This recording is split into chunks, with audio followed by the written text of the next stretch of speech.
നമസ്കാരം. എല്ലാവർക്കും സ്വാഗതം. വളരെ പ്രധാനപ്പെട്ട ഇൻഫോർമേറ്റീവായ പുതിയ ഒരു വാർത്താ അപ്ഡേറ്റ്സിലേക്ക്.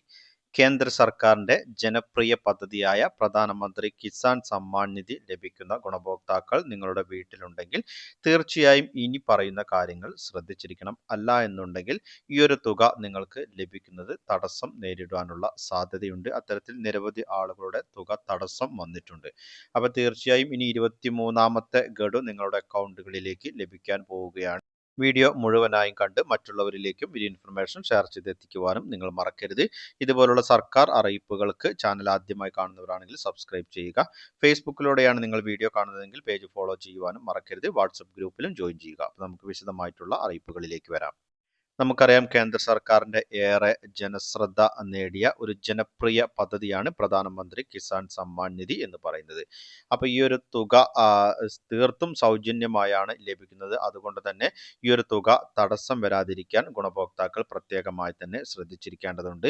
നിലവിൽ 22 ഇൻസ്റ്റാൾമെന്റുകൾ ഗുണഭോക്താക്കൾക്ക് വിതരണം ചെയ്തു. ഇതിലൂടെ 44,000-ഓളം രൂപയാണ് ഗുണഭോക്താക്കൾക്ക് ലഭിച്ചിട്ടുള്ളത്. ഈ ഒരു സഹായം എന്ന് പറയുന്നത് ഒരു പെൻഷൻ എന്ന രീതിയിൽ ഒരു വർഷത്തിൽ 3 തവണ, അതായത് 2000 രൂപ വെച്ച് 6000 രൂപയാണ് അക്കൗണ്ടുകളിലേക്ക് ലഭിക്കുക. കാർഷിക വൃത്തിയെ പ്രോത്സാഹിപ്പിക്കുക, അതോടൊപ്പം തന്നെ കുടുംബങ്ങളെ ശാക്തീകരിക്കുക, അതിലൂടെ രാജ്യത്തെ സ്വയം പര്യാപ്തതയിലേക്ക് എത്തിക്കുക എന്നതാണ് ഈ ഒരു പദ്ധതിയിലൂടെ പ്രധാനമായും ലക്ഷ്യം വെക്കുന്നത്. ഇനി 23ാമത്തെ ഇൻസ്റ്റാൾമെന്റ് വിതരണം ചെയ്യുവാനുള്ള നടപടികൾ ആരംഭിച്ചിട്ടുണ്ട്. ഏപ്രിൽ മാസത്തോടെ വിതരണത്തിന്റെ കാലാവധി ആരംഭിക്കുകയാണ്. ഏപ്രിൽ മുതൽ ജൂലൈ മാസം വരെയുള്ള കാലയളവിലാണ് 23ാമത്തെ ഗഡു എത്തിച്ചേരുക. ഈ ഒരു കാലയളവിനുള്ളിൽ എപ്പോൾ വേണമെങ്കിലും തുക നമുക്ക് പ്രതീക്ഷിക്കുകയും ചെയ്യാം. സാധാരണഗതിയിൽ 3-ാം മാസമോ 4-ാം മാസമോ ഒക്കെയാണ് വിതരണം ചെയ്യുന്നത്.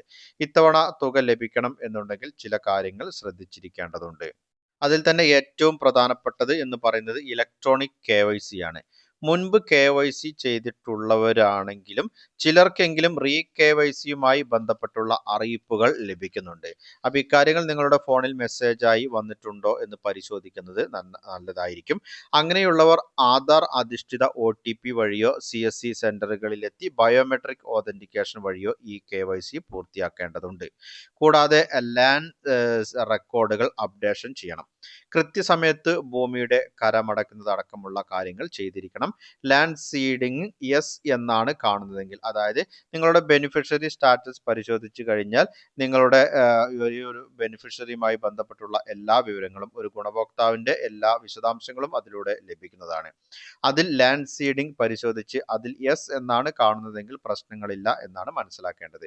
അതിൽ നോ എന്നാണ് കാണുന്നതെങ്കിൽ ലാൻഡ് സീഡിംഗ് പരാജയപ്പെട്ടവരാണെങ്കിൽ അത്തരത്തിലുള്ള കാര്യങ്ങൾ പരിഹരിക്കണം. അത് നിങ്ങൾക്ക് കൃഷി ഭവൻ വഴി ഇത്തരം കാര്യങ്ങൾ ചെയ്യാവുന്നതാണ്. അതായത് നിങ്ങളുടെ കരമടച്ച രസീതുമായി ചെന്നാണ് ഈ ഒരു ലാൻഡ് സീഡിംഗ് പൂർത്തിയാക്കേണ്ടത്. ആധാർ ബാങ്ക് അക്കൗണ്ട് സീഡിങ്ങും ചെയ്തിരിക്കേണ്ടത് നിർബന്ധമാണ്. ഇങ്ങനെ ചെയ്തില്ല എങ്കിൽ ഈ ഒരു തുക തടസ്സം വരും.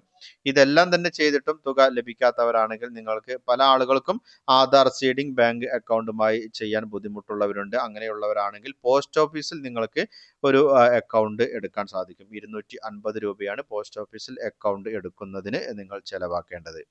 അത്തരത്തിൽ ബാങ്ക് അക്കൗണ്ട് എടുത്തു കഴിഞ്ഞാൽ ഈ ഒരു സീഡിംഗ് പൂർത്തിയാക്കാൻ സാധിക്കും. ഇനി അനർഹമായി തുക വാങ്ങുന്നുണ്ട് എങ്കിൽ, അതായത് ഒരു വീട്ടിൽ ഒന്നിലധികം ഗുണഭോക്താക്കൾ, കേന്ദ്ര സംസ്ഥാന ജീവനക്കാർ, പ്രൊഫഷണൽ ജോലി എടുക്കുന്നവർ, അല്ലെങ്കിൽ 10,000-ഓ അതിനു മുകളിലോ സർവീസ് പെൻഷൻ വാങ്ങുന്നവർ, ഇതിൽ നിന്നും ക്ലാസ് 4 ജീവനക്കാരെയും ഗ്രൂപ്പ് D ജീവനക്കാരെയും ഒഴിവാക്കിയിട്ടുണ്ട്. അതുപോലെ തന്നെ ഭരണഘടനാ നിയമനിർമ്മാണ മേഖലകളിലുള്ളവർ, ആദായ നികുതി ദായകർ, കഴിഞ്ഞ സാമ്പത്തിക വർഷം ആദായ നികുതി റിട്ടേൺ കൃത്യമായി സമർപ്പിച്ചിട്ടുള്ളവർ എന്നിവർക്കൊന്നും തന്നെ ഈ ഒരു ആനുകൂല്യത്തിനുള്ള അർഹത ഇല്ലാത്തവരാണ്. അപ്പോൾ തീർച്ചയായും എല്ലാ സമ്മാൻ നിധി ഗുണഭോക്താക്കളും ഇക്കാര്യങ്ങൾ അറിഞ്ഞിരിക്കണം. അടുത്ത ഗഡു നിങ്ങൾക്ക് മുടങ്ങാതെ ലഭിക്കട്ടെ.